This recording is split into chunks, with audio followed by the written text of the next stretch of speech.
me, Vicky Marie. How are we all? Happy Sunday, of course. Hope you're all well. Hope you're all having a little relax, a lie-in this morning. If you're an England fan like me, your voice will be hoarse. So my voice is already hoarse after all the shouting that I did yesterday. But anyway, we got the result we needed. England won, so yeah, come on England. Anyway, here in Spain, my name's Vicky, just in case anyone's watching that hasn't seen me before. My name's Vicky. I do videos about true crime, missing people, about all sorts of things. Whatever I find interesting, or what my chatters will find interesting. And I live in mainland Spain. It is now 12:37 in the early afternoon. It's really hot here in Spain already. The theme of what I have been saying to everybody, if you're going away on holiday this year to a hot country, please be careful in the heat. I mean, literally, it is only, it's not even 1 o'clock yet. This morning I went to the supermarket. At 9:30, it was 26 degrees. People were, as I was driving there, saw people running, walking, on bikes, etc. Great at that time. That's about, up to, maybe you could probably do it up to about 11 o'clock. But when the sun really starts to climb high in the sky, you shouldn't be doing anything but sitting quiet at home, really, or in the shade somewhere, on the beach, but under an umbrella. Don't take chances with this weather, because that's what leads to a lot of things that go wrong for people when they're on holiday, isn't it? A lot of it is to do with the weather, combined with all the other things we do when we're on holiday, like drink too much, do stupid things, maybe take drugs, stay out all night, think we're invincible. And of course, we're not. So this does not only apply to Jay Slater, who's a young lad, but we saw it with Dr. Michael Mosley taking a wrong turn, thinking he was a fit, healthy guy, and he ended up collapsing and dying. So we just have to take all this into account. When you're in a country that is so much hotter than your own country, so you're not even used to the heat either. If you lived there, maybe you'd have developed a tolerance to it. But if you don't live there and you haven't developed a tolerance to it, then you've got to be so careful. And of course, that's probably contributed to whatever's happened to Jay Slater. It certainly contributed to what happened to Michael Mosley, the TV presenter. So what we're going to look at in this, first of all, I just want to say thank you to everyone. My little banner at the bottom there. All of you have picked up quite a lot of new subscribers lately. Thank you so much for that. Subscribing to my channel and liking my videos is completely free, and it's a good way you can help me out if you enjoy my content. Special thanks to my members. Members only lives we have on Tuesdays and Thursday evenings. Also, if you become a member, you unlock the special members emojis, and you really help in a big way then to support my channel. Thank you so much. I appreciate every single member. And also thank you to those of you who bought me a Ko-fi or sent me a PayPal or gifted memberships or what's the other thing? Oh, super stickers. Thank you so much. I appreciate all of you. You're what keeps my channel going. You're what keeps me going. So you keep it's what keeps me going, like the support and the nice comments and the love, etc. That's what keeps me going, which in turn is what keeps the channel going. Okay, so today is true crime with a glass of wine, because I have got in here Calimucho, it's called. If you ever go to Spain and you want a refreshing drink, but a little bit more than a Tinto de Verano, which has got no alcohol in it really, or practically none. A Calimucho, you can have, it's red wine, and you can add to it Coke. This is Pepsi I've got in it. There was ice in it, but it's melted already. But it makes a nice long drink. You can ask for a Calimucho light. You get a Diet Coke. I've got Pepsi in mine, actually. In a long glass. Wine up to about their eyes and top it up with Coke or Pepsi or, whatever floats your boat. It's a nice, refreshing drink with a little bit, it's not got loads of alcohol in it. Well, you can make it as strong as you want. Depends how much red wine you put in it. So, yeah, true crime with a glass of wine today. So I'm going to say hello to everybody and then I'm going to start. Because what I'm going to talk about in this video, I was thinking about it all this morning. And I was thinking, God, nearly all the cases that we've covered recently include someone who's been missing. Either, some people have been found eventually, but there's a lot of the cases that we're looking at the moment, the person is missing, presumed dead. Some, even in some of the cases we're going to look at, someone's even been charged for that person's murder, but the body still hasn't been found. And why is it so difficult to find bodies in today's modern age? Where we've got the phone pings, we've got dogs that can search out electronic equipment and all sorts.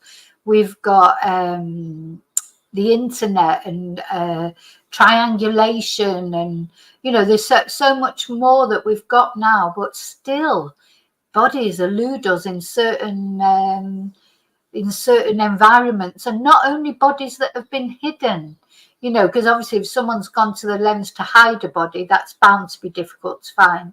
But even bodies that haven't been hidden, that died accidental deaths or supposedly. Look at Michael Mosley. I mean, he was literally 2 minutes away from the cafeteria where he could have got help, and his body was not found for days, almost a week. So I just thought, I think what I'm going to do is a video about that.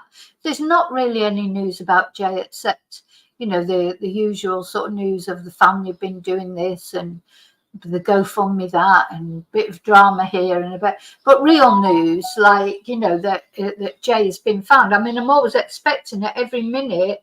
I'm expecting there to be some news that Jay has been found. That's why I'm checking my phone. If I get a message, I always have to check it because you always expect, I know that this search is going on as we speak. So it could be any minute that Jay is found. Of course, we don't know that Jay is a body yet, do we? Anyway, let me say hello to everyone and I'll get started proper. Hi, Frigaria. Hi, Michelle. Hi, David. Hi, Kelly. Yeah, exactly, Michelle. No Samantha yet. I can't believe they haven't found. I really thought Samantha would be found by now. Hi, Chumba. Hi, Quizzical.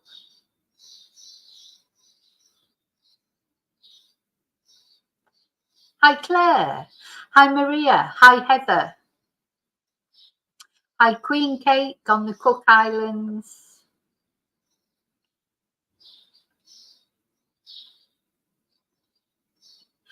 Hi, 411. Nice to see you on here.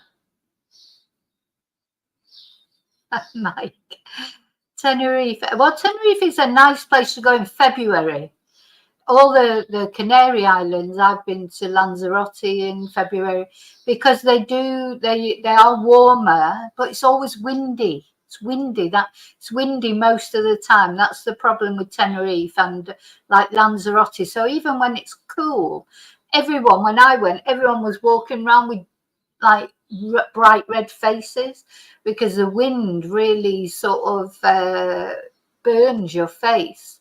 And what I found was when you're on the beach, if you were lying down, it was okay. But as soon as you sat up, the wind just whipped around you. And of course, it was blowing sand all over you and everything. But I think February is a nice time to go to those kind of places because they are a little bit cooler, but still warm. Because thing is, you go abroad, you want it to be warm, don't you? Don't go abroad because you want it to be, people who are in cold countries, When I go abroad, I want it to be cold. I want it to be raining because I live in a hot country.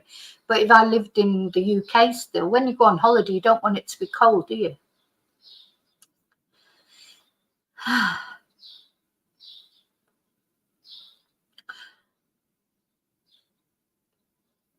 Yeah, also there's different kinds of heat, because I see Heather's saying that it was 110 in Las Vegas last week, but that's like a desert heat, isn't it? Here, where I am in the south of Spain, quite often it's not as hot maybe as Las Vegas or other parts of Spain, but it's a very humid heat. It's awful. It's draining.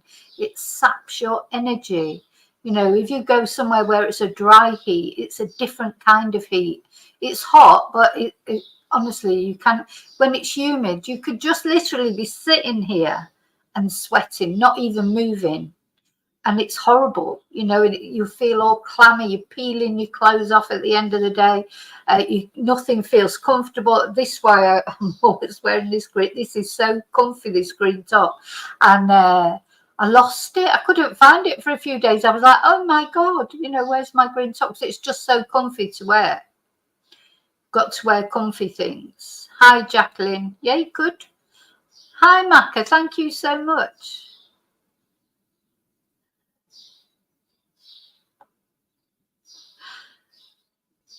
Okay, I think I've more or less said hello to everyone who's here. Hi, blank faces. Hi, Nanielle. Oh, no, there you go. I think I'm down to the bottom now. So you're all talking about the weather. Good. So anyone who comes in, if I may miss you coming in, but also thank you to people who are not in the chat, but just watching from home. I can see there's a lot of people watching. Not everybody wants to join in the chat, but thanks for watching to you. Thank you to you as well. So as always, be courteous to each other. You can say whatever you like on my chat, as long as you don't attack any of the other chatters or me. You can say your theories. We've all got different theories, especially in Jay's case, haven't we? There's just so many questions. Everybody's got a different idea of what they think happened to Jay or what the circumstances are. But nobody knows. Nobody knows, except Jay himself, I suppose, and maybe the police know a bit more. And if he did come to foul play, whoever did whatever they did to him, they know. But really, we certainly don't know. But we've all got our ideas. We've got our theories, and each theory is just as logical as the next one, as far as I'm concerned.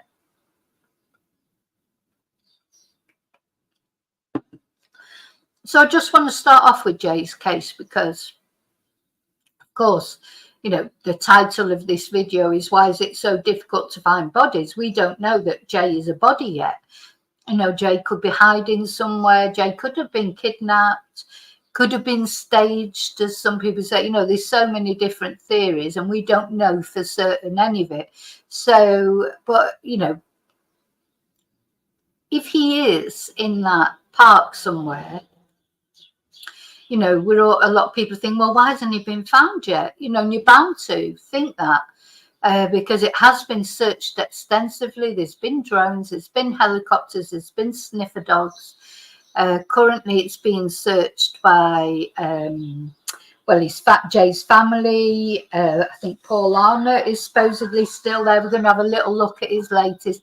I've got to quite look forward to Paul Arnott's videos in the morning because they're quite entertaining. And, you know, he's there. His heart's in the right place, I think, and he's doing something, I suppose. Whatever you think of him or don't think of him, I don't think he's, you know, the boss of the mountain rescue or the British police and things like that. I think that's just part of his way with his videos, etc. But so I do think his videos have been interesting. They've been informative for the terrain, etc. So I'm grateful to him for doing them.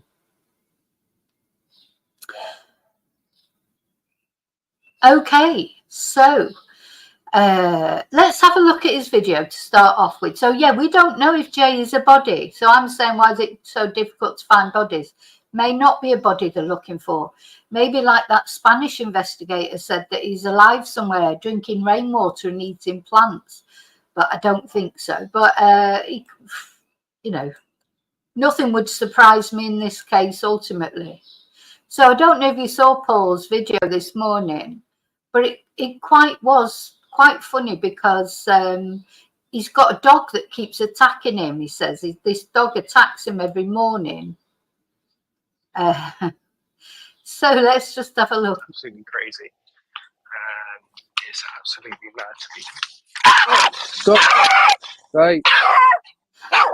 Right. Okay, chill. Chill out. So it just makes me laugh. So it's typical little dog, isn't it? It's feisty. It's barking away at him, and you know, a few people have commented, and I've commented on it as well. Could be that he's trying to tell him something.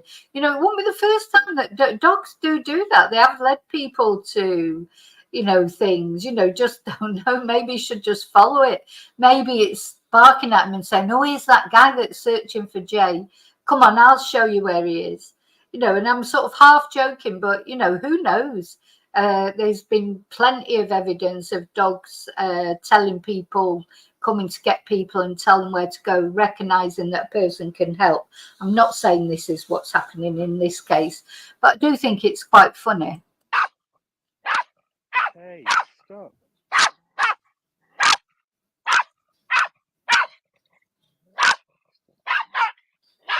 Yeah, okay, stop. That's enough. That's enough. Okay. I wonder whose dog it is, because you're not supposed to leave your dog off its lead in Spain. And also there's been a new law passed. You've got to have insurance for your dog, you know, just in case it bites somebody or whatever. So this dog, but of course nobody takes any notice, not in the pueblos. You know, in the little villages and that, nobody takes any notice. Dogs wander around left, right and centre. You know, it just doesn't happen. So, of course, this is like a little mountain village, isn't it? This dog's just, I mean, it's well fed and well cared for, so it obviously belongs to someone, but it's just free to do what it wants. And that's pretty typical in villages in Spain. You know, it's rare that you see them on a lead, to be honest.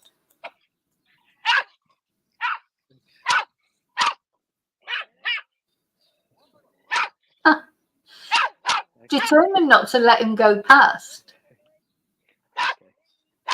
Okay. So this is the famous dog as well that keeps attacking me. It's absolutely crazy. It's absolutely mad to be. Stop. Right. Sorry, I shouldn't have. Right. Okay, chill. Chill out. I mean, he's been quite kind to it, actually. Well, you don't know if when the cameras are not rolling, he gives it a little kick or not. I hope not.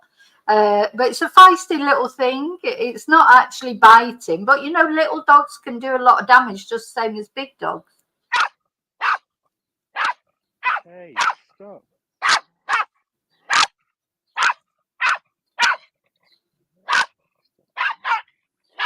Yeah, okay, stop. That's enough. So that was one of his videos this morning. And then this is his latest one.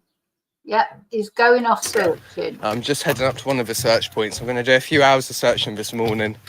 Then about 12 o'clock this afternoon, I need to go get a SIM card, another SIM card.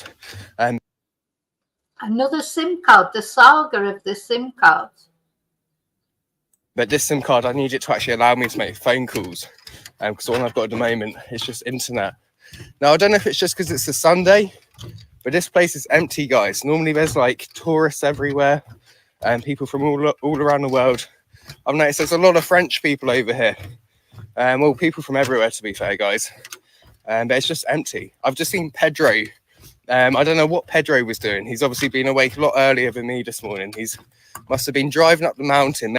So Pedro must have forgiven him now, because the other day he said he'd rang the police on him. But I think what he'd probably done, Pedro, was rang the police because Paul hadn't come back, had he? And Pedro was probably worried that he might have come to the same fate as Jay, whatever that is. Maybe up to the supermarket up here to where the Airbnb is. And then back down. I think that's what Pedro's been up to. But we gave each other a big wave this morning, so he's definitely out and about. But yeah, guys, today just going to crack on with the same area where Jay's phone last pinged from. That's the area that I want to search. It's just such a vast area. Ideally, we'd have like 100 men walking in a line, just sweeping the whole thing. But that's we got to work with what we've got, guys, and we're going to do our best. So. But surely with the money in the GoFundMe, they could afford to pay 100 men to walk in a straight line. You know, for a day, if you say even if you're going to pay them £100 a day, they've got £50,000 in the GoFundMe. Surely they could afford to pay 10 experienced hikers, 100 experienced hikers, at least for one day, you know, to do that. Surely. Hey, so much love to everyone. Just a quick update. Remember, guys, I'm not really posting on TikTok anymore. I'm just posting like a daily vlog every day on YouTube. So if you do want to stay up to date with the search and everything like that, and make sure you're checking out my YouTube. But big love, guys. See you soon. Okay, so that's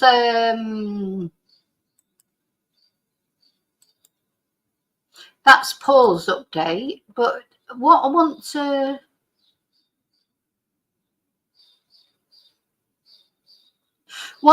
look at now is different cases where it's taken ages to find someone. Because of course we've seen the terrain now. We've seen where Jay supposedly has gone missing. I personally think he's fallen down a ravine or something, and he'll turn up when maybe, you know, not in the place maybe that people would normally go to. But these hiking expeditions that people go on, hopefully one day they will find something. Because, you know, of course, well, I don't think those sunglasses that were found were proven to be his. You know, they haven't found his phone. They haven't found any of his belongings. So, you know, maybe he isn't there. It could be that he is not there. But if he is there, he'll be in a very tricky place, obviously, I think, you know, and it's not inconceivable to think you can walk past the same place every day and not find someone, you know. It's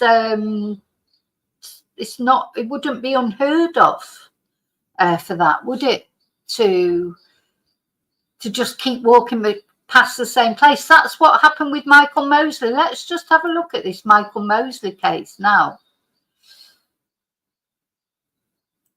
Now, Michael Mosley's the TV doctor, TV personality. He went missing. He wasn't found. I think it was 5 days, was it, before he was found? And yet all the time, here he was with his umbrella. It's very sad, very eerie, isn't it, to see these photos of them just before, you know, he disappeared then after he was seen with his umbrella. He was reported missing. There were searches, there were drones, there was all sorts going on looking for him. And all the time, he was right here by this wall. And just round the corner is the cafeteria, this cafeteria. You know, he was literally just round the corner from the cafeteria, and he was not found by the drones. He wasn't found by the search parties. And they think he died that very same day, that maybe he sat down because he was a bit exhausted and then just fell back. So why did it take so long to find him when literally he was, you know, right there? So this is the cafeteria. I don't know how well you can see this. This is the cafeteria, and he was found round about here, just at the wall. And he was only spotted, he wasn't found by searchers. He was spotted, wasn't he? Someone was on a boat with binoculars looking round and just spotted something that they thought was something black. But I think these are lessons for us to know how difficult it is to find someone. You know, you think it'd be easy, wouldn't you? You know, you think once you know where somebody's, well, he didn't have his phone with him, did he? So he had no phone signal to follow. I'm sure if he would have had his phone with him, they would have found him a lot quicker, because his phone perhaps would still have been operational. It just shows you must take your phone with you when you go out on these walks and things. You just must. But they searched with dogs. You know, they put out all the search and they never found him. And so he was found. It wasn't, there were drones. I don't know if there were helicopters, but there were definitely drones, and he was not found.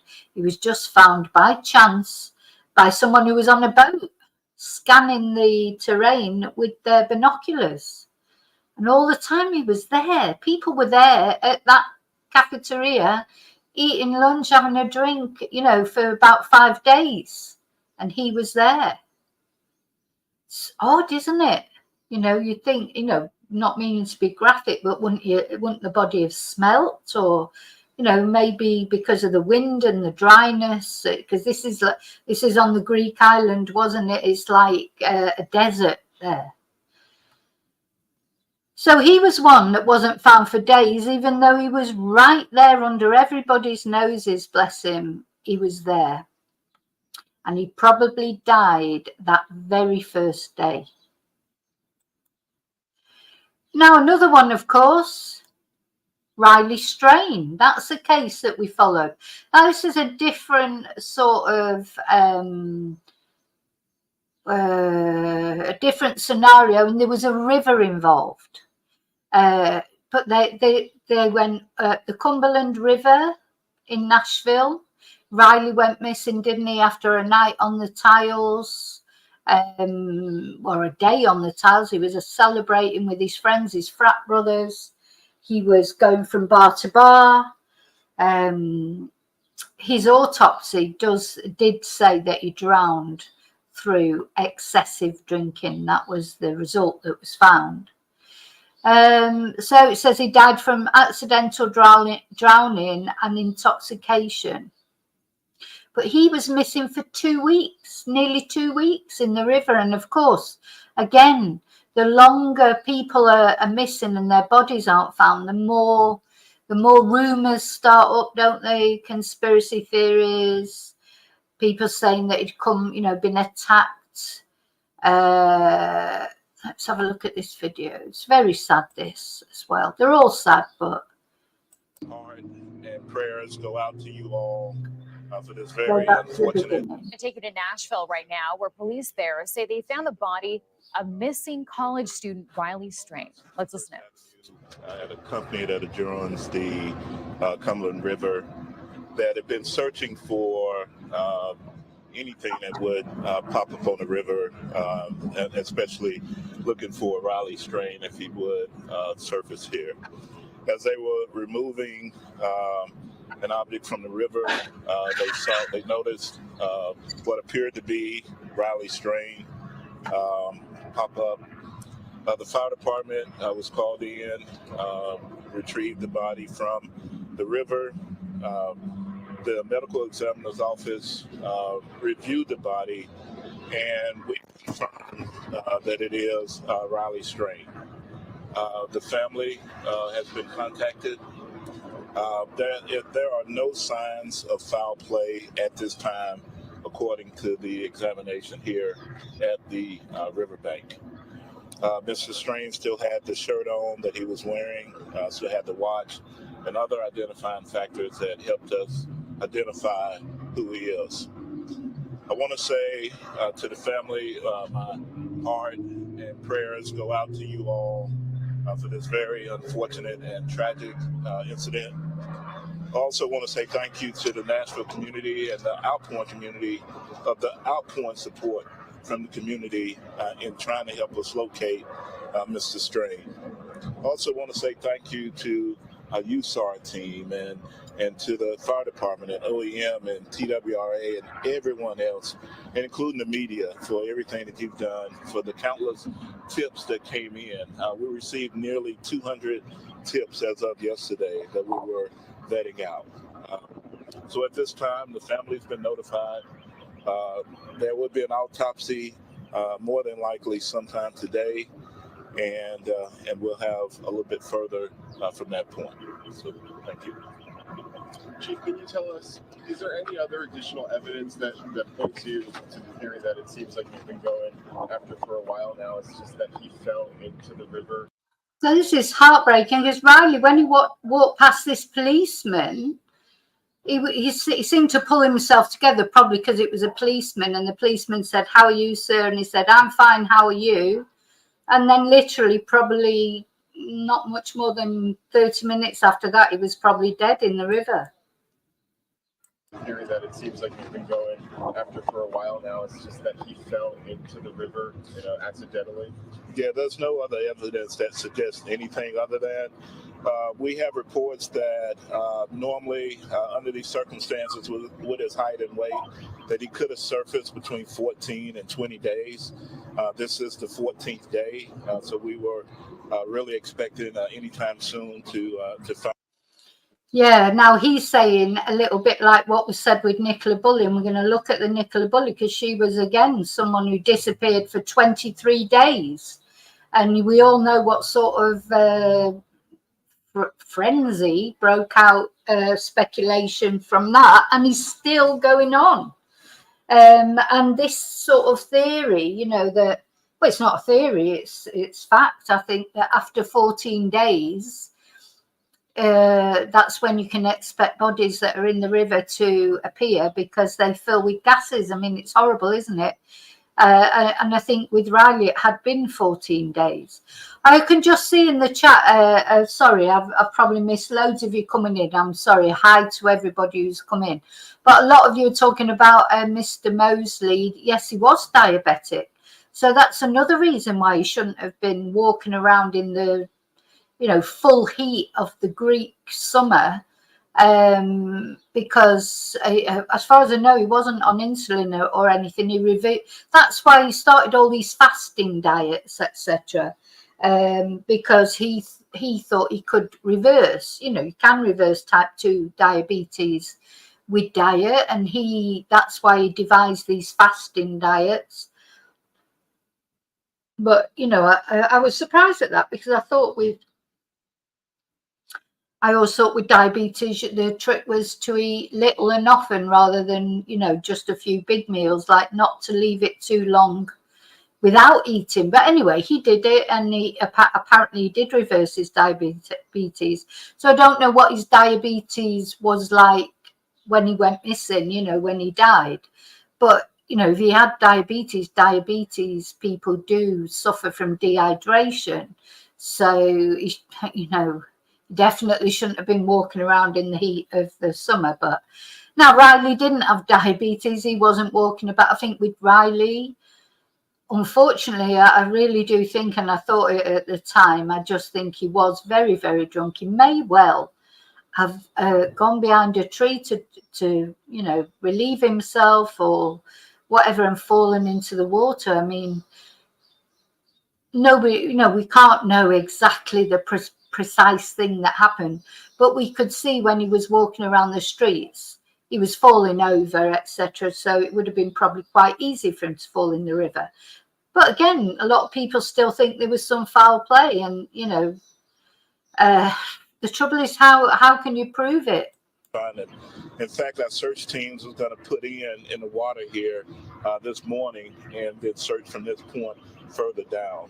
So we were in the right spot. It's just unfortunate, but there's nothing to suggest anything other than any foul play at all. You said that these were crews that were actually looking for him that found him?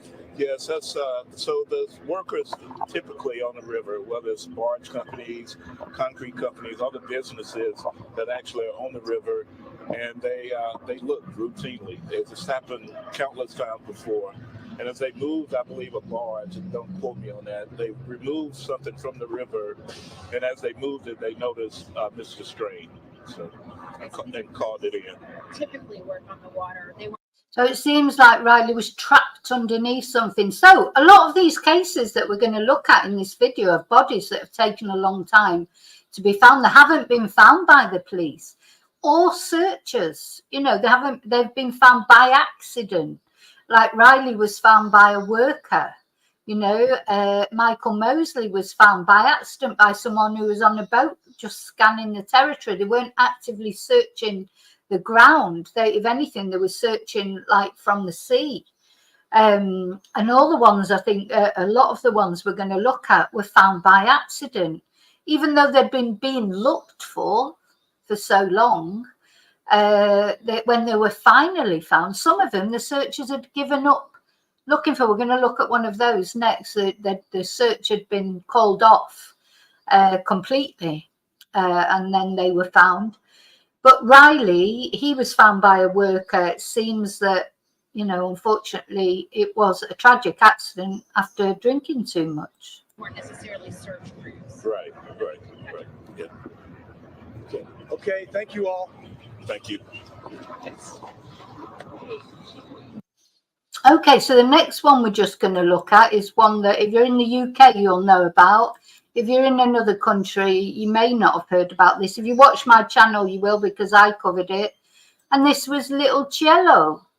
So this little boy supposedly fell into a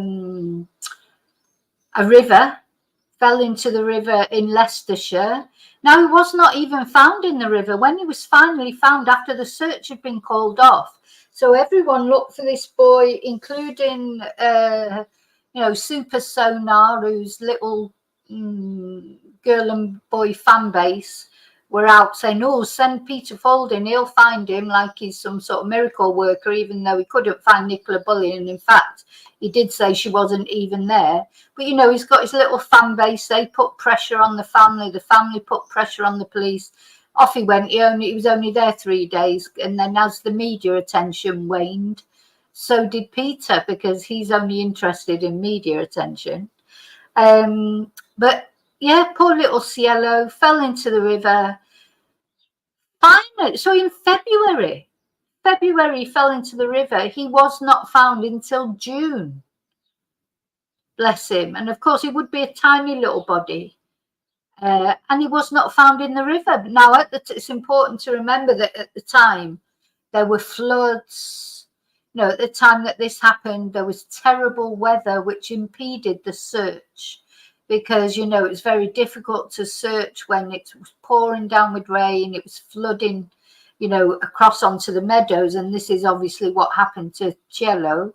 Apparently, he entered the water while he was with his family in February. And then first week in June, his body was found after workers had been in the area of Aylstone Meadows near the River Soar. So he was in the meadows, and again, it was workers that will have found him. There won't have been much left of him, I expect, bless him. But whatever clothes he had on, I suppose. And it's so tragic. It is so, so tragic, that poor little boy. So now formal identification has taken place, and the body has been confirmed to be Xielo. So look, we can see the sort of area that they were having to search. It's not, you know, because of the way everything had flooded, like it'd be a different matter now. I expect if you went to those meadows now, and this again will be what has happened as, you know, the water drained away, presumably because of better weather, etc. These water levels would drop. And these poor men, they must have, and women, I don't know if they're men and women or just men, but they will have searched all this area. It won't be that they haven't searched it, but you can see that really is like looking for a needle in a haystack, isn't it? Looking for a 2-year-old boy, so not even an adult's body. I do believe, did they not find another body while they were looking for Xielo? What often happens is when bodies are being searched for, they quite often find other bodies, don't they? I mean, I'm still sort of swept away by that case. Was it in Ibiza, where they were searching for a guy who they thought had been swept out to sea on his motorbike, and they found 20 other bodies, but not him. They haven't found the guy that they were looking for even now. His father still doesn't know what's happened to him. Well, he knows what he thinks happened to him, but they haven't been able to find his body. But 20 other bodies, it just blew my mind that you could find 20 bodies when you're searching for one.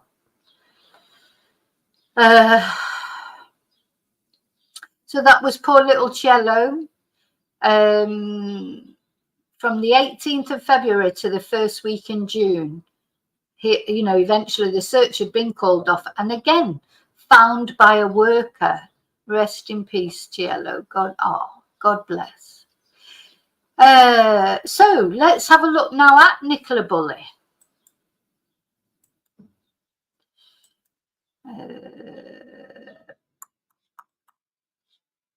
Just put some windows down. So yeah, I think we all know the case of Nicola Bulley. There won't be many people who don't know the case of Nicola Bulley. Nicola went missing in January. Was it the 27th of January or the 29th? And was not found for 23 days. Now, she went missing next to this river here. On the very first day she went missing, search teams were called in. The River Wire, next to a bench. Her dog was running around. Harness was on the bank of the river. Her phone was on the bench. She was nowhere to be seen. And on that very first day that she disappeared, divers, mountain rescue, you name it, everyone who you could think of was called in to search that river, because right from day one, the police believed that she had fallen in the river, even though, of course, a lot of us don't believe that, myself included, but hey, that was the hypothesis. And, the police would now claim that they were right, because she eventually was found in the river. But she disappeared. Then these experts were called in, or so-called experts, as the family ended up referring to them. Peter Folding and SGI said, no, she categorically was not in the river. Days went on, weeks went on. And finally, she sort of came, it was a psychic, Jason Rothwell, going for a walk by the side of the river, saw her body coming down the river, and then it nestled into some reeds. And that was it. That was the body of Nicola Bulley. And we're now expected to believe that all that time she had been in the river. Look, there's if you want to know more about the Nicola Bulley case, I've got a playlist. There's 186 videos or something like that on there. That's how complex that case is. And again, everybody's got their own theories. Was she ever in the river? Was she put in the river later on? Was it an accident? Was it a self-deletion? Was someone chasing after her? Did somebody push her in? There's, theory after theory. But what we do know is that one minute she was there, then she was gone. Nobody could find her on that first couple of weeks of searching, and suddenly she just turned up, popped up, just again where the police etc. had said that would be a likely time for her to pop up, because it was after a certain amount of time in the water, bodies start to pop up, don't they? But when you look at where she traveled from, round corners, through areas that are almost, that when they tried to put boats through them, they couldn't get the boats through them because they were so shallow. You're talking about a river, slow moving river, shallow. How did her body travel all that way, that over a weir, and then round this corner, for example? And this is like practically, that's like a sandbank. How would her body have gone around there without washing up here somewhere? This is another, big mystery, which ostensibly Nicola's body has been found. But what happened, and how did it get there, and why did it take so long for it to be found? So, it can take a long time in water for bodies to be found, as we saw with Riley.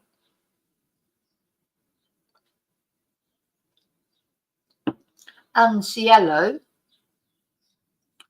But they just seem funny in this river, because this is not like the Cumberland River or even the River Soar in Leicester that was having all that rain and flooding.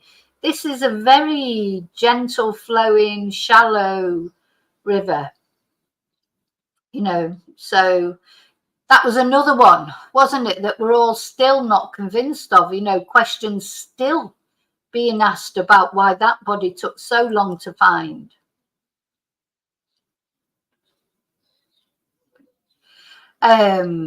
So, you know, there's just so many questions still about Nicola Bulley. And as I say, if you're interested in the Nicola Bulley story, if you don't know the details, there is a playlist on my channel, many videos about all the different twists and turns in this case.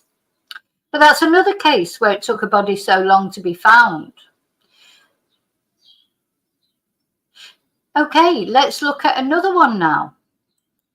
Now, this is a sort of, you know, I'm trying to show some different cases with different alternatives. So some of the cases, like Riley, like Xielo, are not necessarily cases, or as far as we know, where there was foul play involved. Some of them there is, so you can see that it's harder to find a body when it's been hidden. But we've seen from those that even sometimes when bodies haven't been hidden, when it's just accident, it's still difficult to find a body. You know, it's not like on the telly when you watch something and, oh yeah, the body's found within a couple of days. It's not like that in real life, is it? And in this case of Tia Sharp, bless her, Tia Sharp was murdered by her own grandfather or step-grandfather. He was a grandma's partner. And didn't they search? They searched the house 3 times, the police. She was hidden. He murdered her and he hid her in the attic of their house because he had no transport, so he had no way of getting her out of the house. And of course, it was surrounded anyway by police, and also the neighbours, all the community came out, and, you know, so he couldn't get her out of the house. So he had hidden her up in the attic. But the house had been searched, I think it was 3 times. And it was only because the grandmother in the end phoned the police and said, look, there's a funny smell, that they went back one more time. It might be the 3rd time that they found her and found the body. So there, even though that body was right there and that house was searched a couple of times, Tia's body was not found. Or not the first couple of times anyway. So again, I do have a video on my channel about this case, poor Tia. It's very tragic. She was only 12 years old and she was killed by someone she trusted implicitly. She loved him like a granddad and he loved her in a completely different way, didn't he? It's almost a bit like the Stefan Stearns case. You know, young girls like that, or boys, you know, that she's looking for a father figure. I don't know, he was treating her. It's easy to groom young children. It is so easy, you know, if you're that sort of person, because he showed her love. You know, that's what Stefan Stearns said, wasn't it? She's Madeline Soto. She knew nothing but love in our house, Stefan Stearns said, after he'd been, you know, abusing her for years and strangled her and murdered her. That's what he actually said when he was interviewed. She knew nothing but love in our house. He was very similar, Hazel. He said, Stuart Hazel, he said she could have anything she wanted, you know. I bet she could. Oh, he'll have spoiled her rotten because he was trying to groom her. And I think the difference with Stuart Hazel was that particular night, that fateful night, of course, the grandma was out working and he was alone with Tia. And I think that was the first time maybe that he tried to do something. And she obviously fought back and didn't want to know. And that's why she died. So he was drunk, you know, he's a big abuser of alcohol. Anyway, he was caught. So the good thing is he was caught, but it doesn't bring Tia back, does it? That poor girl never got a chance to live out her potential. But that's another case of a body that took a long time to be found. even though the house had been searched a couple of times. Okay, the next one I want to look at, this is a recent one. This is Caleb Harris. I've looked at this on my channel. Caleb went missing in America, right outside his apartment. You know, there's, what do you call it? CCTV of him and his friends outside the apartment, all relaxed, etc. Let's just have a look at this video.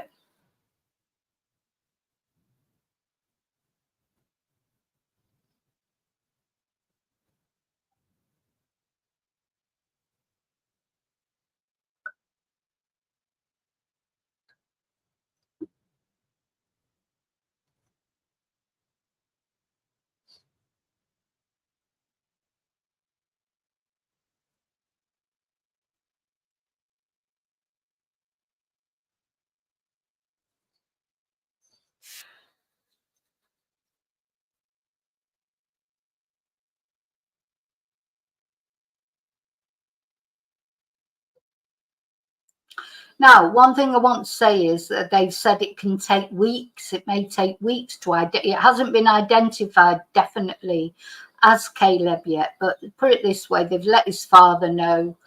They'll know from the clothes. I think, you know, I don't want to be graphic. It's a horrible thought, but he's been there a long time.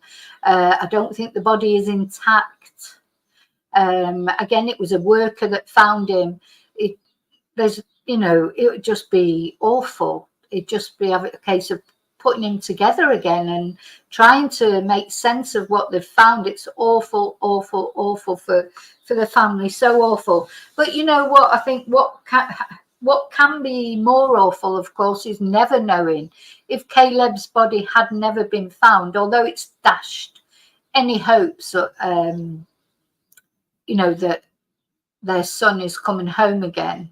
But at least they know what's happened to him. Imagine in 20 years' time, still celebrating his birthday, still hoping that he might just phone up and say, oh, you know, I'm okay. And, you know, I know that's a bit of hope and that's good, but I just don't know how you live with that, not knowing where somebody is, if they're suffering. You know, it must be almost a relief. And, you know, I don't know if that's the right thing to say, but at least knowing that they're with God, you know, depending on what you believe, but they're not sort of suffering in this world, and having answers as to what has happened to someone has got to be worth something, hasn't it? But yeah, so as far as I know, there's been no arrests made or anything. Now, if Caleb has not ended up here by accident. Someone has put him here. So it looks like it's going to be foul play. But first thing they've got to do is actually identify him. Somebody somewhere will be panicking.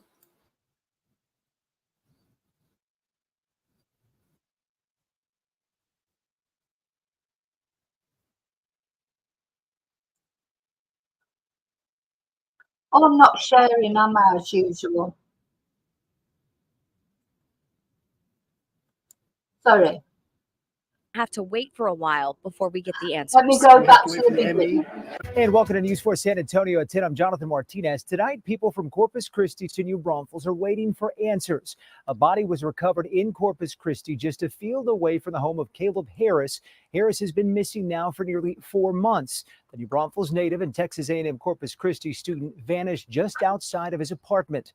Police say they understand that many people want answers, but they also say that will require a bit of patience. Tonight, News 4 San Antonio's Mandy Noel in Corpus Christi with the latest details. We've come to Corpus Christi in the months since Caleb Harris disappeared a handful of times, and today we return after Corpus Christi city employees recovered human remains from this wastewater lift station yesterday around 3 o'clock. Car after carload of people pulled up down this road, and more of them even continue to come tonight. Curious neighbors, they want to know, was it Caleb? Was it someone else? In fact, Caleb lived in those apartments just across this field. That's where he disappeared from on March 4th. Police are working to answer those questions. This field, that's where. So look, that's how close Caleb lived in these apartments. How has he ended up here? You know, it does feel that this is foul play, doesn't it? You know, because if you've, as I said, there are videos on my, if you put into Caleb Harris into my channel, you will come up with the videos about him. He was seen, you know, outside the apartment with his friends, looked very chilled, very relaxed, happy, smiling, no, you know, well, as far as we know, as far as the CCTV that we've seen, no arguments or anything. Maybe the police have more CCTV. But yeah, there's his apartments, and this is where this body has been found. And I think that the fact that the family were informed first, I think although the police cannot confirm, you know, with DNA yet that it's Caleb, surely with clothes, etc., that were found there, they do know that it's Caleb. Where he disappeared from on March 4th. Police are working to answer those questions. Was it Caleb or someone else? We're just going to have to wait for a while before we get the answers. We have to wait for the ME. Remember, the police do not identify remains. That's the ME's job. So that process is happening now. Yesterday, city workers recovered human remains from this site. CCPD says the body was in an advanced state of decomposition. Identification will take time. Probably a month to 6 weeks, depending on what they have available for forensics. Randy Harris, Caleb's father, says he hopes and prays it's not his son. Prayers and the best wishes for the Harris family is because it's my community. I live here. I am a bit of an outdoorsman. I'm a cyclist. I'm outside a bit. And Caleb went missing from parts of town that I ride my bicycle in. And it's just really close to home. His missing flyers are everywhere, from Corpus Christi to New Braunfels. A lot of folks looking for closure, a lot of folks looking for quick answers. Police aren't sure how the body ended up in this sewage system. So it's been pretty dry lately. And this tropical storm, I guess we got like 7 inches of rain over the whole event.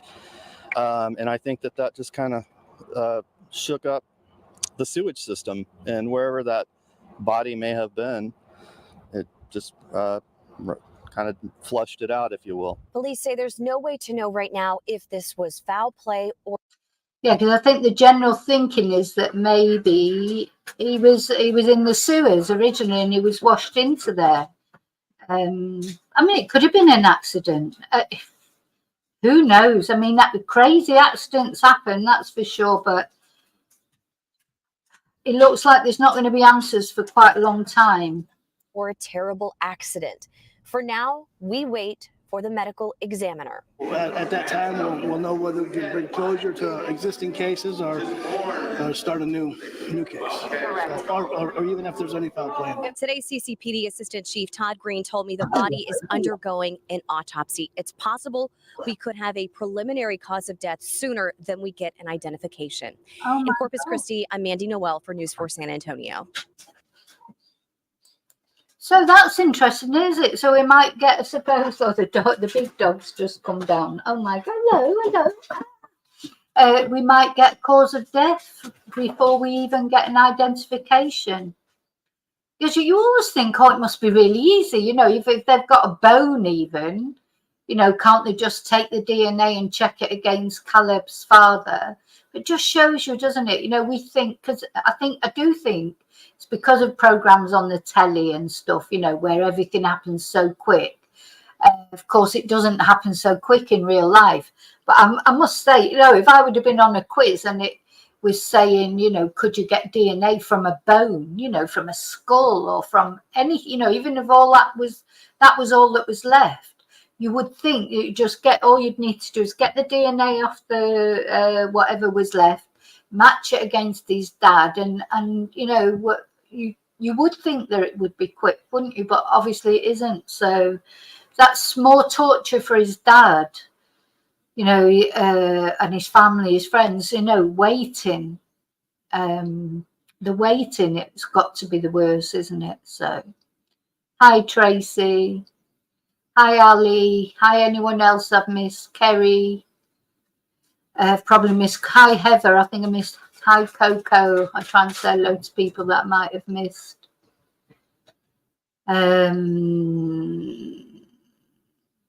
If I did miss you, say hello again and I'll try and look and say hello. So that's Caleb. So So my point, if you like, of this video is all these bodies that have taken so long to find, all different circumstances, different parts of the world. You know, we've got Britain, we've got Australia. So Samantha. So let's have a look. We haven't had a look at Samantha's case yet. This is another case we're following. Samantha Murphy. Let me just put all these other things down.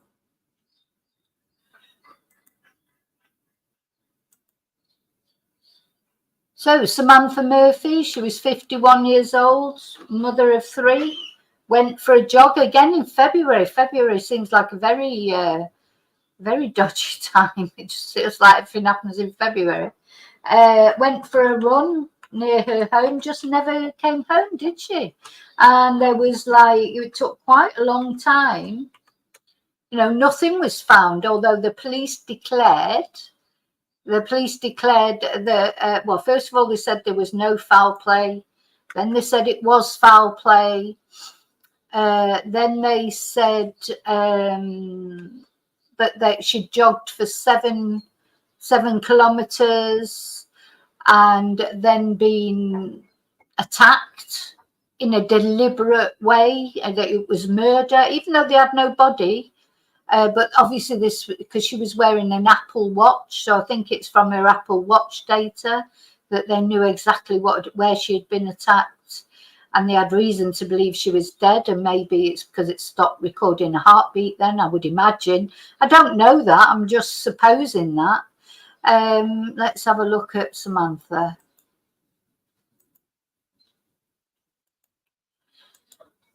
And I've covered this case extensively right from the beginning, but it's gone very quiet now. Then suddenly they arrested this man, a young man, 22 years old, Patrick Stevenson, a local, an electrician, a tradie from the area. So this happened in Australia, in Ballarat in Australia. Suddenly they arrested him and charged him with murder, but he's not cooperating with the police. They have finally did find Samantha's phone, but they haven't found her or her clothes. As far as we know anyway, they haven't released anything about finding her clothes. Yeah. So we're waiting for her to be found now. I just want to show you this because I did find a little bit of news. It's not really.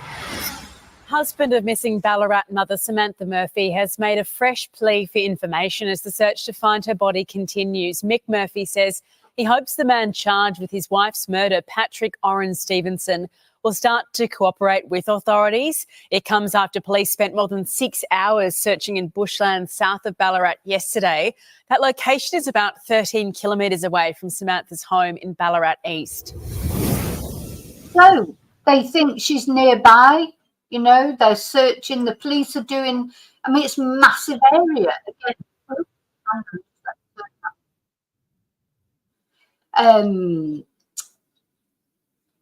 Yeah, it's a massive area. It's the bush, you know, it's difficult to search. It's just a huge area. She could be anywhere again. If she's hidden, you know, they could be literally walking past her, but they've used cadaver dogs. They've used these special sniffer dogs that sniff out, you know, electronics, and we think that's how they found her phone. So, and when they found her phone, there was obviously a lot of excitement because you felt like finding her phone, maybe it wouldn't be long before they found her remains, but still haven't found them. Patrick Oren Stevenson is an absolute twonk. He's not cooperating in any way. So he could make it all a lot easier by just saying where she is. Now, his trial's coming up in August. So what will he do? Is he going to keep this right? So, you know, the knowledge of where she is right till the last minute, or will he give in and will he say where she is to try and get some, you know, lighter sentence? Who knows? But, you know, it's like a double offence to me, you know, where it's bad enough that he's murdered her and she's not going home to her children, and probably there was a sexual assault as well. It's likely, isn't it? That's bad enough. But then this is like, he's offending every day to me. He's offending even more every day that he does not say where she is. That's more offence, in my opinion.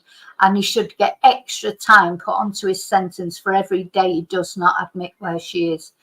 I think, and put that family out their misery of thinking that their partner and mother is just lying out there in the bush somewhere. At least, you know, give them the respect of at least letting her come home, be buried, say a proper goodbye to their mum, to their partner. So where have we gone so far? So we've got Tenerife. We've then had in St Michael's on Wire. We've got Leicestershire in the UK. We're talking about America in I think it's, where is Caleb Harris? Was that Tennessee somewhere, or at that sort of area?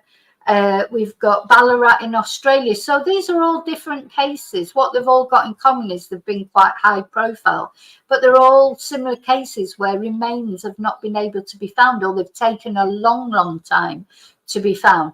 Samantha's have not been found yet.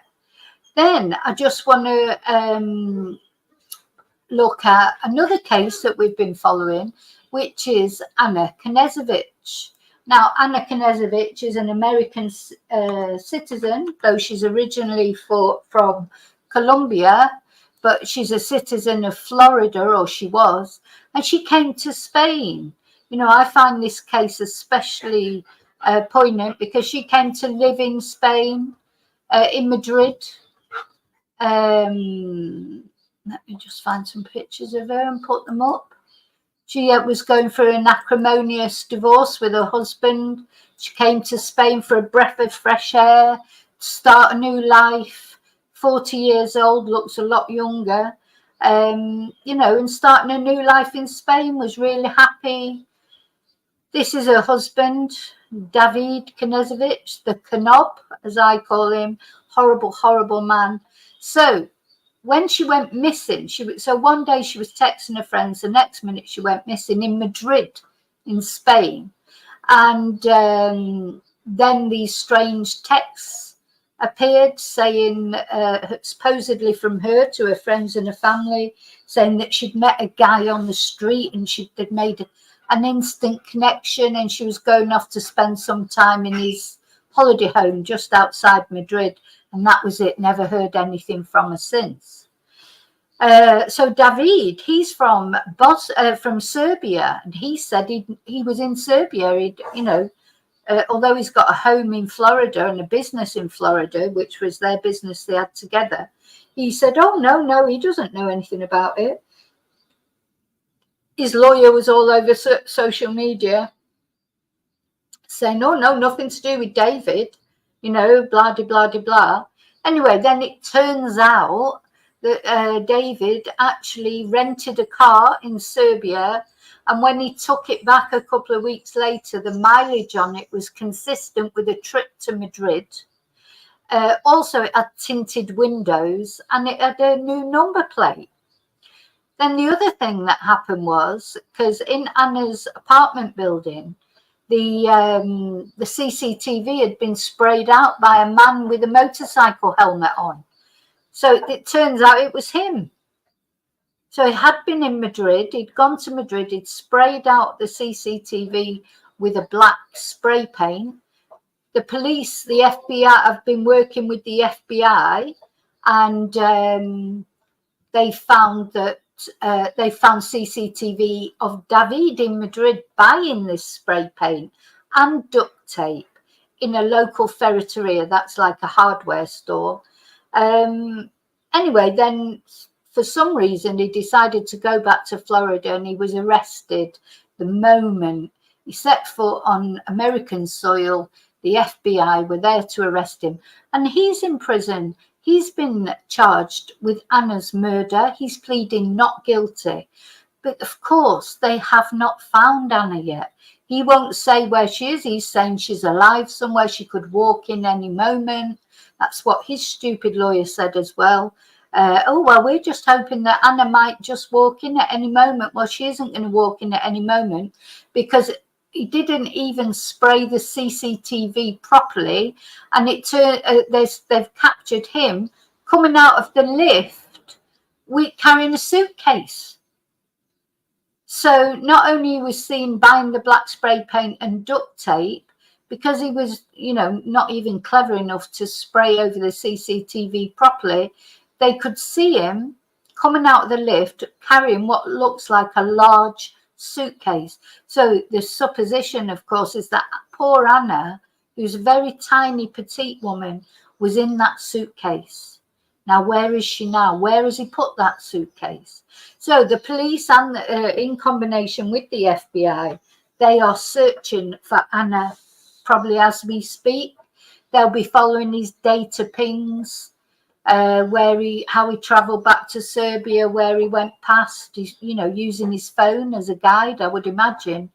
But, you know, even having all that information, it's still not easy to find someone. So I'm always waiting for that. I look every day. You know, there's all these cases that I follow, like Jay Slater, Anna Knezevich, Samantha Murphy. Every day I'm checking for news of, you know, as far as Samantha and Anna are concerned, is that their remains will be found and brought home to their families. And I really do believe they will be. It just seems, you know, your heart breaks for the families of how long it takes, because it's just not something that happens overnight, is it? So that's Anna's case. It seems very unlikely that Anna is still alive. She was probably in that suitcase. They were having an acrimonious divorce. She wanted 50% of their business. He only wanted to give her 25% or something. So it's all about money. Money's the root of all evil, especially in this case. You know, and you know what? It's like, it's the worst of the worst, isn't it, this? Because, you know, Patrick Stevenson murdering Samantha is horrible. Of course it is, but he did not know Samantha. But this guy has probably killed a woman he was married to for 14 years. You know, it's like, you know, how could you do that? You know, how cold have you got to be? And we presume that David has got no previous convictions, you know, and not that Patrick did, but I feel like with Patrick, he's a serial killer in the making. Thank God Patrick was caught early, because he's only 22 years old. You know, how many other women would he have killed as time went on?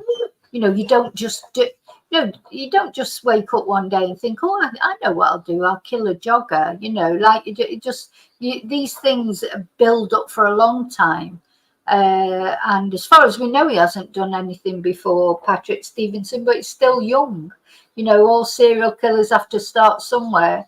And luckily he was caught, so he's not going to be able to do it again.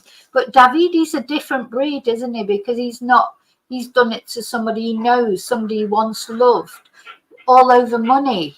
You know, he's not like, you know, I would presume that Patrick Stevenson has got some mental health issues. He's like a psychopath or a sociopath or something. But actually, I was watching a video about David the other day, and they were saying that they thought he was a sociopath. Maybe he has done things before, you know, you never know what might come out when, again, I think his trial is around about August time. August going to be a busy time for trials. So, yeah, Fiona Holmes, and yeah, so there's many more, just in these cases that I'm looking at here. These are more high profile ones.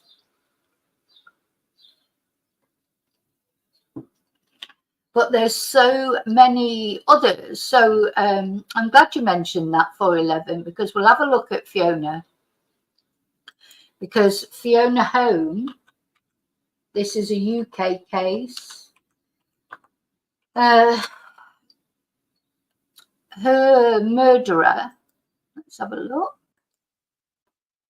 You know, I mean, he's quite old, elderly now, isn't he, I presume? I've told you 411, I think you should write to him in prison, because you might get something out of him. I've thought about it, but I don't know if I would get anything, because sometimes these people, Why won't he say where she is? So anyway, this is Carl Cooper, who was found guilty of murdering Fiona Holmes in London, I think it is somewhere, isn't it? Let's see. So he was described as a dangerous, violent domestic abuser. So he murdered 2 girlfriends a year apart.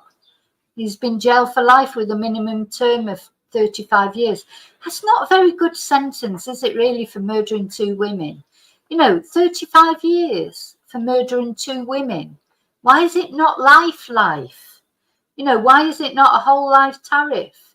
You know, how do you manage to murder 2 women a year apart and you only get 35 years? I mean, you know, he's not likely to come out because he's quite old as it is, but he's 66. So, yeah, he's going to be 101 when he comes out. But he's not likely to come out. But, yeah, Miss Hunt was found dead on her sofa and Miss Holmes's body has never been found. So here's Fiona. They look a little bit alike, don't they? Do you think he had a thing, you know, makes you wonder if he chose Fiona because she looked a bit like the other lady, looked a bit like Naomi, because there is a likeness there, I think.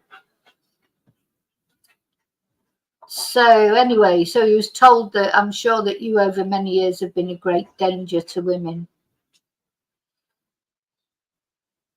So she was found dead on Valentine's Day. Now, you know, this resonates with me because, you know, my ex-partner who stalked me, he actually, luckily for me, he actually, you know, he deleted himself rather than deleting me. But the only reason he didn't delete me is because I never gave him a chance to catch up with me. I was moving from place to place, and these 2 women obviously haven't been as lucky as I was that I could do that at the time. You know, but Valentine's Day, you know, and I really think these important dates, Valentine's Day, birthdays, Christmas, you know, in the UK, be like Thanksgiving Day or Super Bowl weekend. This is when things happen. I don't know if that's when people drink a bit or when they think more about things, but they seem to be, a lot of things seem to happen on important dates.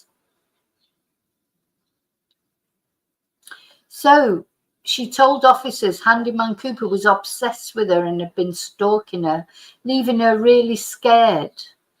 And Miss Home of Catford, southeast London, had also made complaints to the police and had told a friend he had stabbed her with a screwdriver. And after she was found to be missing, Cooper stripped his living room, getting rid of curtains, carpets and wallpaper. Where has he put her? You know, to me, he should have been given a whole life tariff just for the fact he hasn't said where Fiona is. You know, how can he get away with not saying where her body is and only get 35 years for killing 2 women, and one of which won't even say where she is? Yeah, honestly, I think he's, you know, he needs some redemption in the next life because he's going to hell, that man. He's going to hell, but he could get a little bit of credibility back, couldn't he? You know, maybe a little bit of, maybe God would give him a little, you know, if he said where Fiona was. While her mum is still alive as well. Because too often then parents, they go to the grave without ever knowing where their children are. You know, like, oh gosh, the Moors murderers, Keith's mum. She never got to find Winnie Bennett. She never got to find out where Keith was, and she's died now. So we still don't know where Keith is. His body's still not been recovered. So look, she said, her father said, "I've been robbed of my future with my daughter." This was of the other lady that he murdered, Miss Hunt. "My only child, and it leaves me with a sadness that will remain forever." So the police apparently are still looking for Fiona. Kate Blackburn says, "We will remain committed to finding Fiona and returning her to her family." £20,000 police reward on offer for information leading to the recovery of Miss Holmes' remains. So if you live in Catford, if you know, I don't know, maybe to organise some search things or whatever. I mean, she's got to be somewhere. Where can she be? You know, you'd have to sort of, I suppose, go, where is he likely? You know, where would he know where to put her? I think it's always worth talking to him, though, as well, just to try find out. Because he would quite like, you know, he'd be bored shitless now, excuse my French.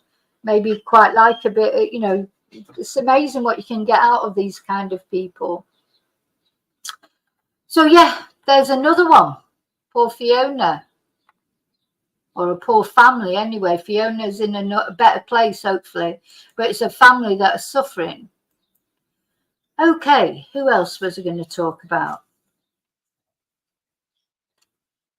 Oh, did you ever used to see Winnie? Oh dear, that's just heartbreaking, isn't it? I think that's all the ones that I wanted to talk about. But of course there are lots more. I mean, these are just high profile cases.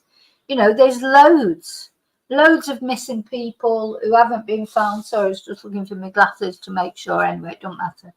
Loads of missing people that haven't been found, that are likely deceased, like Jay.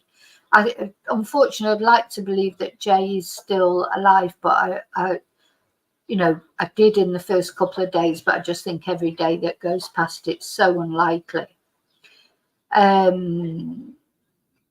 Yeah, just... So I just wanted to say, so bodies are hard to find. All those cases there, and they're just a snapshot, aren't they? Of God, how many missing victims are there? How many families waiting to be put out their misery, if you like, with the cold comfort of at least bringing their family home, their child or their partner or their mum or their dad or whatever.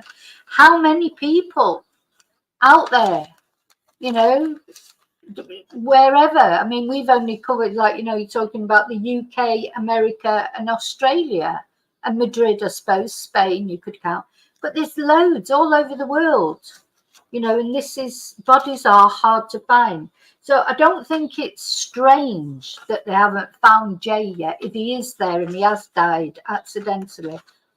Or even if he's died of foul play, I don't think it's strange that they haven't found him yet. Some people you never find. We've got a case right here where I live, and actually that came up on my Facebook the other day about this young lad who disappeared in, I think it was 2021 now, and his mum still doesn't know where he is. Just tragic, isn't it? I doesn't bear thinking about, you know, it's just awful to think about.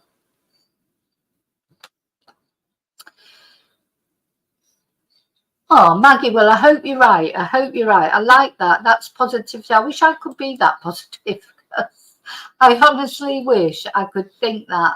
I did in the beginning. As you know, I really thought he'd just, you know, just wandered off and he'd got lost and they'd find him and he'd be in a bad way, but they'd get him off the mountain, get him to hospital, he'd be dehydrated and that'd be it. But I just don't feel it now. I haven't dreamt about him or anything, you know, like I dreamt about Samantha Murphy right in the early days, and I did dream that she was dead. I've dreamt about, and then of course another one, though we don't know if it's a body, is Sebastian Rogers. He's another one that nobody knows where he is. Summer Wells, you know, Madeleine McCann. I mean, you could go on and on. Where? So bodies are not easy to find, even when they've not been hidden. You know, so if they've been hidden away, like in Jay's case, if he has come to foul play and he's been buried somewhere, they're never going to find him, are they?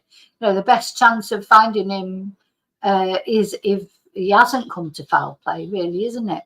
But so many, you know, bodies don't just get found easily.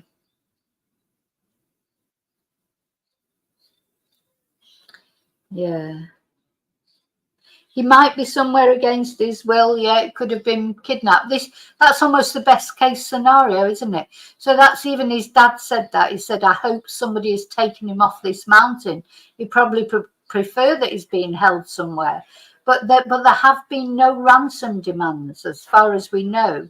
That's what Mark Williams Thomas said. That's what the mother, there haven't been ransom demands. So normally if someone's been held, against their will, there'll be a ransom demand, won't there?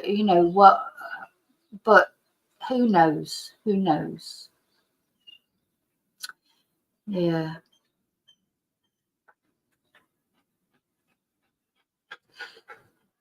Yeah, some people hide bodies in their own houses and things, don't they? I mean, not for luckily, because Sean Hazel, who murdered Tia Sharp, well, of course, it was her grandma's house. So, but but the police had searched there. See, bodies don't start smelling for a little while. I mean, this is horrible thought, but of course the grandma noticed the smell because he didn't live there on his own.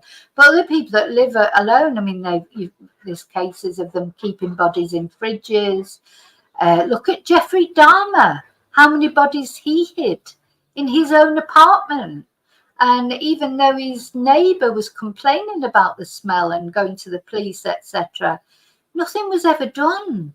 He got away with it for years because he was, quite a sort of handsome, white, relatively educated guy living in the middle of a poor neighborhood. He got away with it for years because he was picking on ethnic minorities, and the police took him more seriously than them. It's terrible.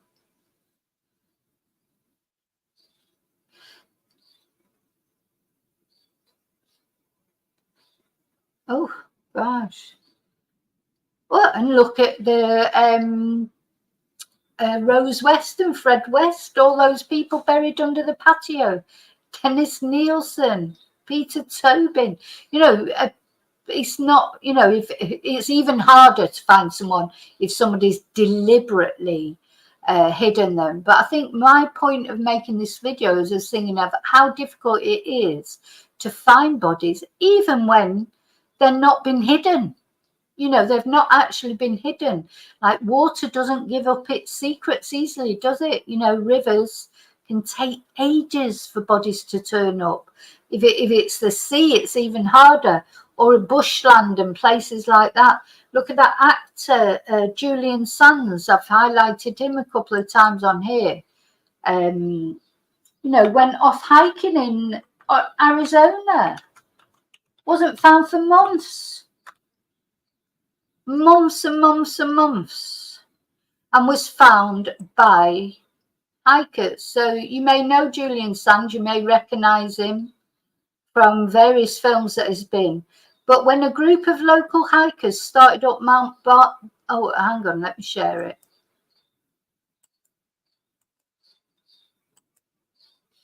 So again, this is another one, went off hiking on his own. I just couldn't, they're doing the right thing. There's a team of hikers. I don't get hiking anyway, especially not in these sort of environments. I couldn't see the pleasure of it personally. But if you're going to do it, make sure you're with a team, of course. So when a group of local hikers started up Mount Bald in June by way of a rugged and rarely travelled canyon, their organizer had a nagging fear in the back of her mind. I hope we don't find a dead body today. Like almost everyone else in Los Angeles hiking community. It was Los Angeles. I thought it was Arizona. I don't know why. She and her friends had followed the news of British actor Julian Sands' disappearance on the mountain in January.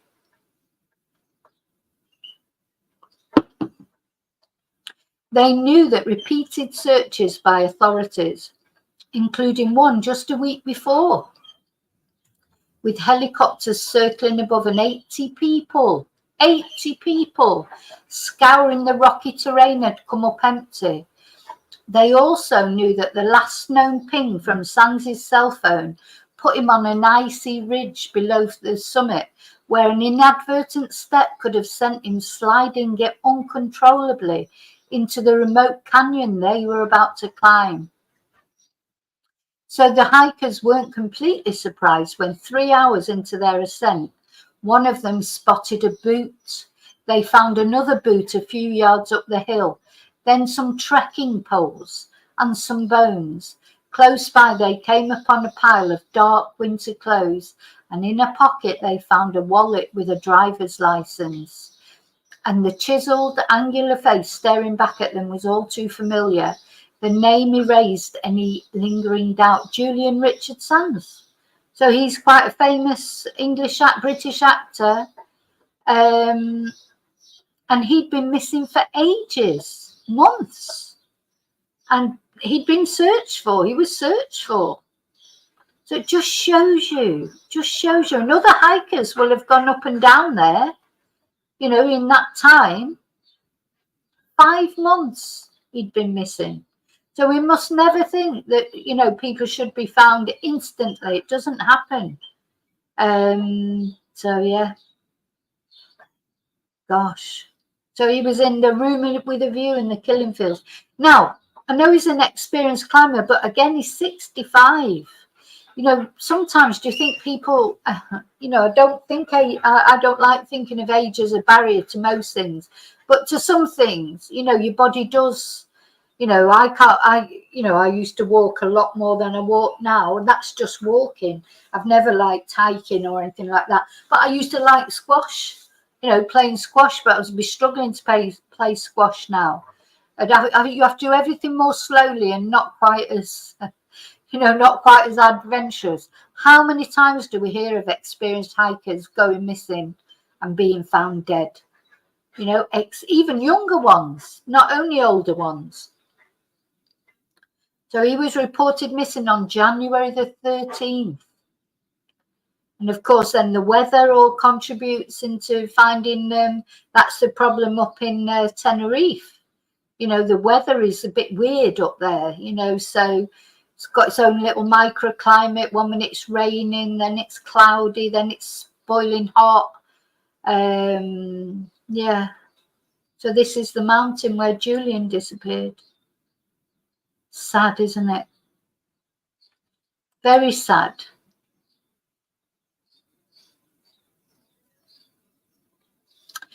Very, very, very, very, very sad. Yeah, he was a good actor. You know, you want to do... Look at Andy Murray. He's just had to pull out now, hasn't he, of tennis.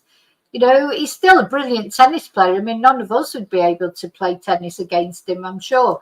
But, you know, he's not like all the young ones coming up in their 20s and or even younger. He can't compete against them, and he's had operations. It's not... It doesn't... You know, that's just... In fact... If you're lucky enough to get older, you know, old age, the saying, old age is not so bad if you consider the alternative. It's like, you just have to learn that you have to slow down. My knees are terrible now, you know, I know that. They just are, but then there's, you know, there's people a lot younger than me that have got worse problems than I've got. So you know what? You just have to do what you can do. But you do think you have to recognise your limitations. And going off hiking up Mount Baldy when you're 65 on your own, it's not even, you know, why not still do it in groups and things like that? You know, why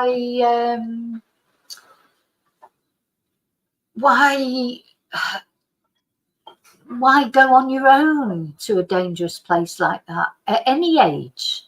You know, that's what worries me about Paul Arnott. If he's doing that on his own, you know, I don't know what he's really doing or not doing, but he shouldn't be doing that on his own because it's dangerous. Yeah, it is a privilege to get old, isn't it?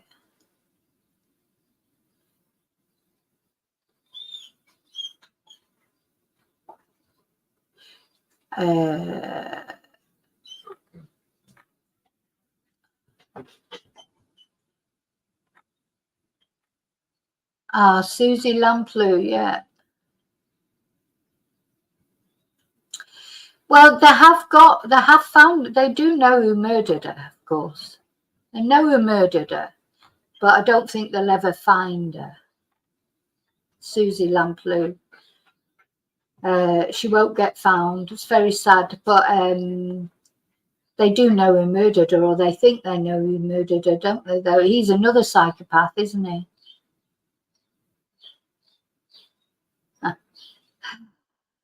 Tracy. Yeah, John Cannon, that's it. He's the one who is 98% certain to have murdered Susie Lamplugh. But again, there's another one where it's Helen, isn't it? Helen, the one over in Ireland. The person who was charged with murdering her, he's dead now. He died, but he died without ever saying where her body was. Her mum's trying to find her. I can't remember her surname. What's her name? Helen, but Peter Folding's supposedly been helping with that also, he says. So. Yeah, very sad. Now, to make you laugh, because of course that's all a bit depressing. But I had this really nice dream. Do you know, every morning I'm waking up now since the election. It's like I put on that community post. It's like that Dallas scene where Pam wakes up, and I know you young ones out there, you won't remember it, but you know, Bobby Ewing died, didn't he? And then there was a whole series where he was dead, and then they decided to bring him back, and Pam, his wife, got up and there he was in the shower, like, so it was all a bad dream about him being dead for all that time. And that's how I feel now that we've got a different government. It's like waking up and it's like, oh my God, back in the real world. You know, we're back in the room. We've got proper government. You know, whatever happens in the future, at least it feels like somebody responsible, you know, that I'm not ashamed of. And also then last night I had this really lovely dream about Gary Neville, of all people. Now, of course, Gary Neville, he's from Manchester. He's a Manchester United fan, unfortunately. But he's quite political and, you know, I follow him on Twitter and I like the things he says, etc. I had a really lovely dream about him last night. I don't know if he'd think it was lovely because he's quite a bit younger than me, but I enjoyed it anyway. So very, I mean, it was nothing rude. It was just nice, romantic, let's say. So it was a lovely dream. It's nice to have nice dreams rather than it's nice to have nice dreams than nightmares, of course. Yeah, Jill Dando was another one, but of course, I mean, we're talking about Jill Dando. They did have her body. And that's a very controversial case, isn't it, Jill Dando? Because I'm not convinced that Barry George was innocent. I don't know about that, if he was innocent or not. So, but of course, I think it's one we'll never know again. We'll just never know. I don't know. But it's another one that everyone's got their theories on. But maybe we will never know until we meet our maker. Imagine when we get, you know, to the next plane or planet, we'll know what happened to Madeleine McCann, who murdered Jill Dando, you know, all these, was Nicola Bulley, was it a case of foul play or not? You know, all these, will we know all these, the answers to all these questions?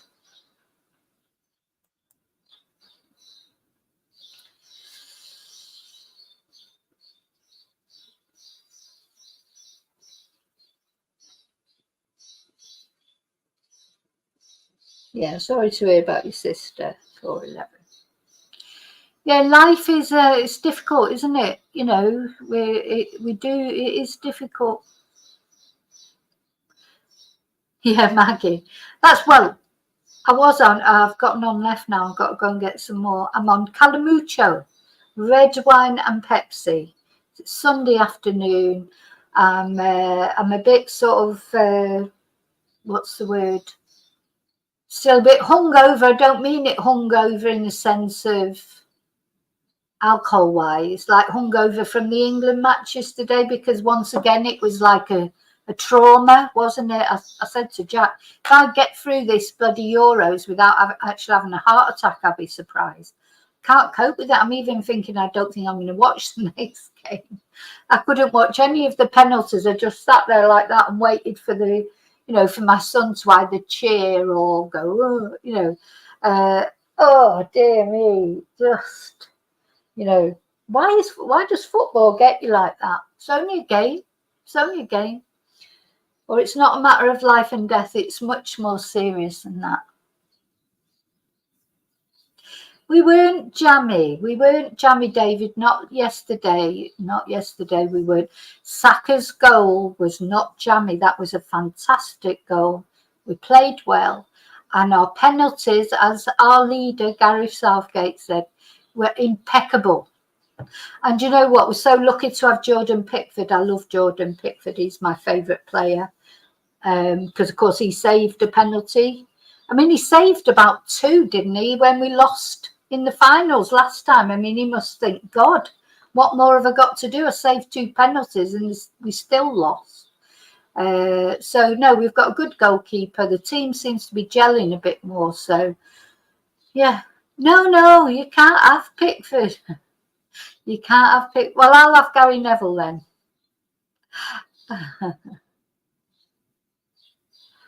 Yeah, I don't really fancy Pickford, but I love him because he's a character and he's so passionate. I like that.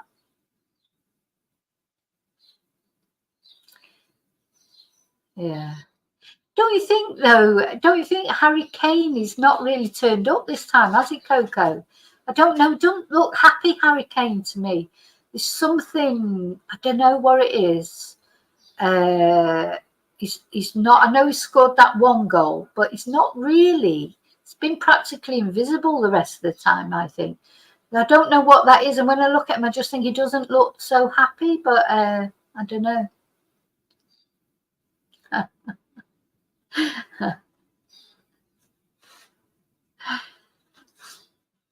He has lost his spark, Ali. I agree. What, you know, I spend the whole match going, get Harry Kane off, get Harry Kane off. And my son, he's always saying, get Phil Foden off. Whereas I think Phil Foden's quite a good player, but maybe because he's a City player, I don't know. But yeah, to me, Harry Kane, I don't know, he's just not doing it this time. I know he's a good player, but it's just, maybe he'll find, he does tend to sort of find his spark later on, but he just doesn't look happy. You know, he looks a bit miserable. Yeah, that's it. Calamucho. I'm going to go and get another one. Yeah, so you need a tubo glass. So this is a tubo, like a tube glass. And you fill ice, lemon. I like to put lemon in it. I haven't got any lemon at the moment, so I'll put a bit of lemon juice in it. And then, yeah, fill it up to there with red wine, and then the rest with, I've got Pepsi Light.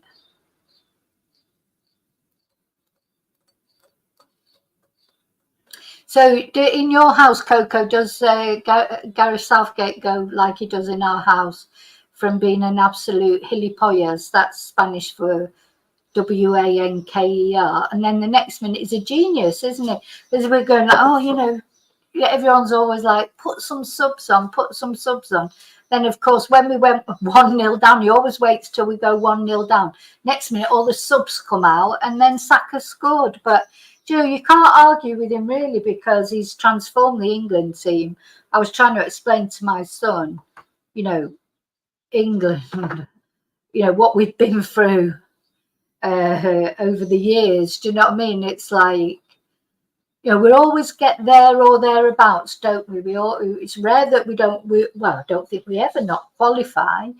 And then we normally get into the semi-finals, don't we? Or quarter or semi-finals. But under Southgate, of course, we've done so much better.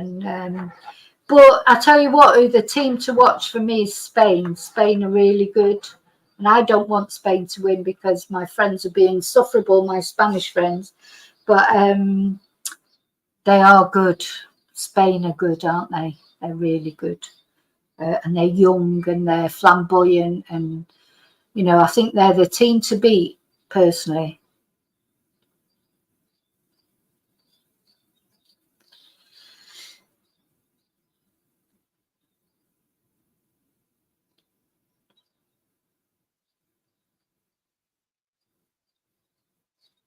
Mhm. I didn't watch one of those penalties. I'm not going to watch. If it goes penalties again, I won't be watching them. I've just have my hands over. You know from the reaction of the crowd if they scored or not. I can't watch them.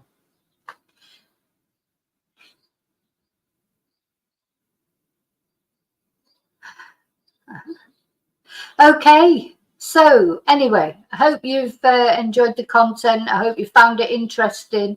Just sort of occurred to me, we're expecting, any day, really, even now, within the next half an hour, we could get news that Jay's been found. It was interesting to read, when they found Julian Sands, of course, they've found, because he's been there for so long on that mountain, there wouldn't have been much left of him, but there was his boots and his ID, etc. I do think people turn up eventually. They're normally found by accident. It's also interesting to see how often they're found by accident rather than by search teams, so you can't, it's more, I think it's more normal for bodies to get discovered by accident, by dog walkers or by any hikers or workers or whatever. Seems to be more often that happens than it is that they get discovered by search teams, isn't it? So yeah, let's hope there's news about Samantha Murphy soon. I say every day I check to see if there's any news. I think the police will still be searching for Samantha, but in targeted spots. Same with Anna Knezevich. I don't think the police ever give up completely. We think when it all goes quiet, we think they're not doing anything, but they are. We see that with Rachel Marin. Now, Rachel Marin, that other case we followed, of course, her body was found immediately, but it was the killer that took a long time to be found. And sometimes that would go so quiet, but it's all going on behind the scenes. Just because the police are quiet doesn't mean to say they're not looking. So yeah, that's possible, Maggie, because there were those bushfires at the time, but surely something would remain. I don't know anyway. Okay, so I will see you really soon in the next video. Remember to like, please think about subscribing if you're not already subscribed, and think about becoming a member and joining our members' lives on a Tuesday and Thursday. But most of all, thank you for watching. So yeah, prayers for all these people that their remains are found. And of course, Jay, we don't know that looking for Jay is a body yet. So we have to hold out hope. Okay, I'll see you really soon in the next video. And until then, may your God go with you. And I'm going to get another Calamucho light. Got to make the most of life while you can, because you never know the moment, do you?